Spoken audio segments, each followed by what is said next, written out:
حضرت ابراہیم علیہ السلام کی قربانی کا واقعہ۔ حضرت ابراہیم علیہ السلام کی قربانی کا واقعہ اسلامی تاریخ کا ایک عظیم اور ایمان افروز واقعہ ہے جو ہمیں اللہ تعالیٰ کی مکمل اطاعت اور صبر کا درس دیتا ہے۔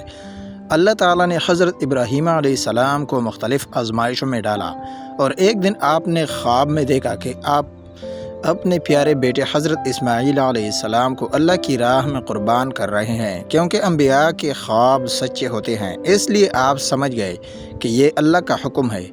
آپ نے اپنے بیٹے سے مشورہ کیا تو حضرت اسماعیل علیہ السلام نے بھی کامل ایمان کے ساتھ عرض کیا کہ آپ کو جو حکم دیا گیا ہے وہ پورا کریں، انشاءاللہ آپ مجھے صبر کرنے والوں میں پائیں گے۔ جب حضرت ابراہیم علیہ السلام نے اللہ کے حکم پر عمل کرتے ہوئے بیٹے کو پیشانی کے بل لٹایا تو اللہ تعالیٰ نے آپ کی قربانی قبول فرما لی اور حضرت اسماعیل علیہ السلام کی جگہ جنت سے ایک دمبا بھیج دیا۔ یہی وہ عظیم واقعہ ہے جس کی یاد میں مسلمان ہر سال عید الاضحیٰ پر قربانی کرتے ہیں، اور یہ ہمیں سکھاتا ہے کہ اصل قربانی اپنی خواہشات اور نفس کو اللہ کی رضا کے لیے قربان کرنا ہے۔ تو ناظرین، اس طرح مزید ایمان افروز ویڈیوز آنے کے لیے ہماری یوٹیوب چینل کو سبسکرائب کریں۔ اگر ویڈیو اچھی لگی ہو تو ویڈیو کو لائک کریں۔ جزاک اللہ خیرہ۔